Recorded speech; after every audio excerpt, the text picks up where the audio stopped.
Okay तो कैसे हो आप सब। आज की वीडियो में हम सिग्मा मेल वाली स्टैचू के बारे में बात करने वाले हैं। देखो मुझे इसके बारे में कुछ नहीं पता, केवल इतना पता है कि ये एक स्टैचूज हैं, बहुत बड़े बड़े पत्थर हैं। अब इनके बारे में बहुत सारी बातें कही जाती हैं, लेकिन आज की वीडियो में बात करेंगे इन स्टैचूज के बारे में, रिएक्शंस देंगे इस वीडियो पर। तो वीडियो ली गई है फैक्ट माइंडेड चैनल से, तो आप नीचे उसका लिंक भी देख सकते हो। इस वीडियो को स्टार्ट करते हैं। कयामत का बैंक देखा है? इस सिग्मा स्टैचू के पीछे की सच्चाई आप नहीं जानते होंगे। क्या आप बता सकते हो कि कौन सा एलिगेटर है और कौन सा क्रोकोडाइल? कैसे सिर्फ इस बंदे के ना बोलने से पूरी दुनिया खत्म होने से बच गई? एलिगेटर और क्रोकोडाइल को तो पता है थोड़ी बहुत हिस्ट्री। आखिर सूरज स्पेस में जल कैसे रहा है, वो भी बिना ऑक्सीजन के? और अगर ये सीढ़ी यहाँ से हटी तो कसम से युद्ध चालू हो जाएगा। लेकिन क्यों, और ये जानवर ऐसा क्यों करते हैं? जानने के लिए वीडियो को एंड तक देखना। एम है 50,000 लाइक्स का। भाई साहब कुछ ज्यादा नहीं हो गया ये? मतलब कुछ भी। नंबर 15, ये है 2 मुंह और 3 पैर वाला ऐसा जानवर जो दुनिया को पागल बनाना चाहता है, जैसे अभी पागल बना रहा है। दरअसल ये है चींटियां खाने वाला चींटीखोर जाइंट एंटीटर, जिसके असल में 2 सिर नहीं होते, बल्कि ये तो इसकी टांग ही है जो सिर की तरह दिखती है, ताकि जब कोई शिकारी जानवर इस पर हमला करे तो उसे ऑप्टिकल इल्यूजन हो जाए और वो इसकी गर्दन दबोचने की बजाय इसकी टांग मुंह में ले ले। इसीलिए ये सबको पागल बनाकर खुद की जान बचाने के लिए चलता भी इस स्टाइल में है कि पता ही नहीं चलता कि कौन सी इसकी टांग है और कौन सा इसका मुंह। नंबर 14, अगर ये सीढ़ी यहाँ, भाई मुझे तो एकदम से वो घोड़े जैसा लगा यार।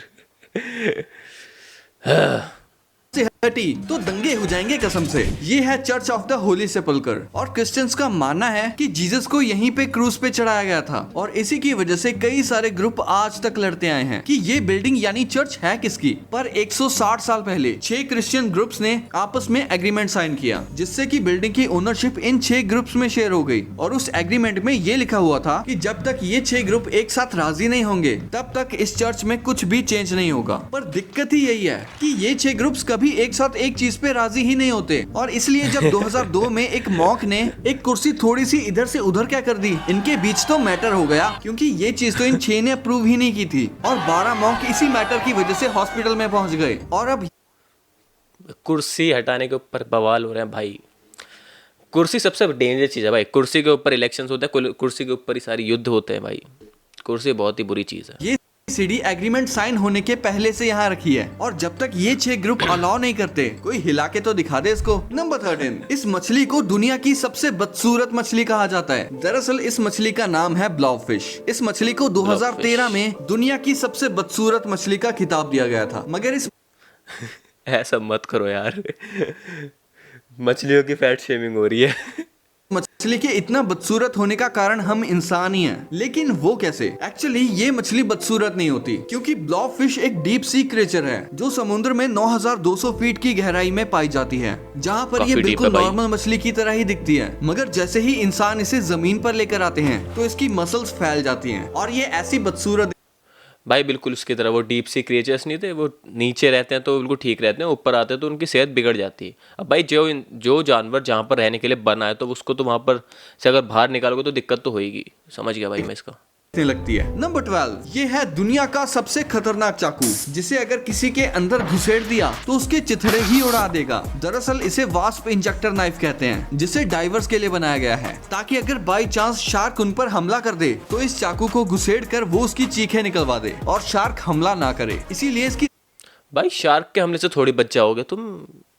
शार्क मौका थोड़ी देगी, वो तो एक बार में खत्म। धार में एक छेद होता है जिसमें से CO2 गैस बाहर निकलती है, जो कि नाइफ के पिछले हिस्से पर लगी बोतल में भरी होती है, जिसे यूज करने के लिए आपको बस चाकू घोंपकर बटन दबाना होगा, और फिर 1000 PSI की फोर्स से गैस बाहर निकलेगी और सामने वाले के चिथड़े ही उड़ा देगी। नंबर 11, एरोप्लेन के उड़ने से पहले अगर उसके किसी भी पार्ट में छोटा सा डेंट या क्रैक मिलता है तो उसे स्पेशल टेप से चिपका दिया जाता है, जिसका नाम है स्पीड टेप। ये कैसा जुगाड़ है, और एरोप्लेन की विंडो पे ये छोटा सा होल क्यों होता है? आइए जानते हैं। ये कोई नॉर्मल टेप नहीं है, बल्कि एक सुपर स्ट्रॉन्ग एल्यूमिनियम वाली टेप होती है, जो हाई स्पीड, प्रेशर और टेम्परेचर को इजीली हैंडल कर लेती है। मतलब जब तक प्रॉपर रिपेयर ना हो तब तक ये टेम्परेरी फिक्स का काम करती है, और घबराने की बात नहीं है, ये बिल्कुल सेफ होती है, एयरलाइन से सर्टिफाइड होती है, और सिर्फ माइनर सरफेस इश्यूज पे ही यूज की जाती है। अब बात करते हैं प्लेन की विंडो में उस छोटे से होल की। लोग सोचते हैं कि ये कोई डिफेक्ट होगा, लेकिन एक्चुअली ये होल विंडो के प्रेशर को बैलेंस करता है और कंडेंसेशन को भी रोकता है। अगर ये ना हो तो विंडो क्रैक भी भी कर सकती है। तो नेक्स्ट टाइम जब भी एयरप्लेन अलग ही चीज है भाई, बहुत ही ज्यादा चीजें हैं उसके अंदर जो किसी को पता भी नहीं होती किस काम के लिए होती है। टेस्टेड हैक्स हैं, कोई जुगाड़ नहीं है। नंबर 10, चिली से करीब 3500 किलोमीटर दूर ईस्टर आइलैंड नामक इस सुनसान टापू पर ऐसी रहस्यमयी मूर्तियां पाई जाती हैं जो किसी बड़े रहस्य से कम नहीं है, क्योंकि मुआई नामक इन स्टैचूज का वजन लगभग 90,000 किलो से भी ज्यादा है, जिन्हें उठाना तो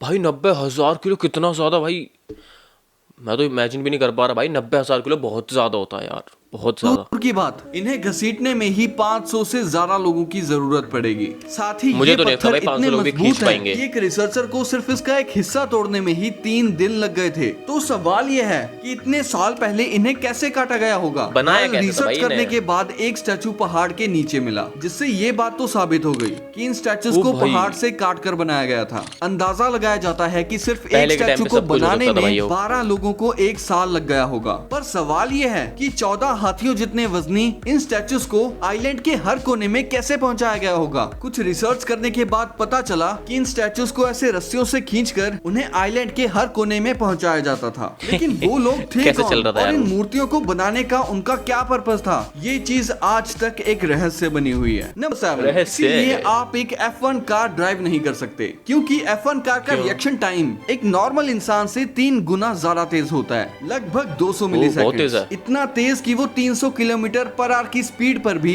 एक्सीडेंट होने से बच सकते हैं। और एक फन फैक्ट, बिल्ली का रिएक्शन टाइम होता है 40 मिलीसेकंड्स के आसपास, और F1 कार से टर्न लेते समय ड्राइवर की नेक पे 40 किलो तक की फोर्स लगती है। इसीलिए F1 भाई बिल्ली को तुम तीसरी मंजिल से फेंक दोगे तो कुछ नहीं होगा, फेंक मत देना। ड्राइवर्स की गर्दन नॉर्मल आदमी के हाथ जितनी स्ट्रांग होती है। अब ब्रेकिंग की बात करें तो F1 कार की ब्रेक प्रेस करने के लिए 100 से 150 किलो तक की फोर्स लगती है, और जब ये ड्राइवर तेज ब्रेक मारते हैं या शार्प टर्न लेते हैं तो उन पे 5G या 6G तक की फोर्स पड़ती है, जो किसी नॉर्मल इंसान को बेहोश करने के लिए काफी है। 5G 6G इंटरनेट वाला नहीं, ग्रेविटेशनल फोर्स। मतलब अगर एक नॉर्मल इंसान F1 कार में बैठेगा तो शायद टर्न एक सेकंड ऋतिक रोशन ने कैसे चलाई थी से पहले ही वो बेहोश हो जाए। और इतना सब कुछ झेलने के साथ साथ F1 ड्राइवर्स को कॉकपिट का 50 डिग्री सेल्सियस जितना टेम्परेचर भी झेलना पड़ता है। मतलब अंदर एसी नहीं, तंदूर चालू रहता है। 6, ये वो नहीं है जो आप सोच रहे हो। दरअसल इस जानवर का नाम है ऑटर, जो तालाब, नदी और समुद्र के किनारे रहता है, और ये पानी में भी रह सकता है। ये जानवर पत्थरों को उछालने और पकड़ने में तो एकदम एक्सपर्ट होता है, क्योंकि ऑटर को पत्थरों से खेलना बहुत पसंद होता है। लेकिन ये पत्थरों से ही क्यों खेलते हैं? वेल, कुछ लोग मानते हैं कि ऑटर पत्थरों से शेल तोड़ने की प्रैक्टिस करते हैं, क्योंकि जो सी ऑटर होते हैं वो शेल वाले जीवों को खाते हैं, तो ये उनके शेल को पत्थर से तोड़कर ही उन्हें खाते हैं। लेकिन इसके अलावा भी कुछ लोग मानते हैं कि ऑटर काफी चंचल स्वभाव के होते हैं और इन्हें ऐसा करने में मजा आता है, इसीलिए ये ऐसा करते हैं। बट सही रीजन किसी को नहीं पता। नंबर 5, देसी दारू पीकर रेहान नाम का ये लड़का शेर के बाड़े में कूद गया, और फिर जैसे ही शेर से खाने को आगे बढ़ा, अरे ये देखी थी भाई मैंने, और शेर बेचारा सोच में पड़ गया कि आखिर इसमें इतनी हिम्मत कैसे आ गई। जिसके बाद रेहान भाई ने कुछ देर शेर भाई असली खतरों की लड़ी शेर को घंटा भी समझ नहीं आई, इसीलिए भाई को गुस्सा आ गया और वो शेर को ही डराने लगा। और इसका ये कॉन्फिडेंस देखकर शेर भी कंफ्यूजन में चला गया कि आखिर ये शेर है या फिर मैं। शेर को लगा ये सवा शेर कहां से आ गया।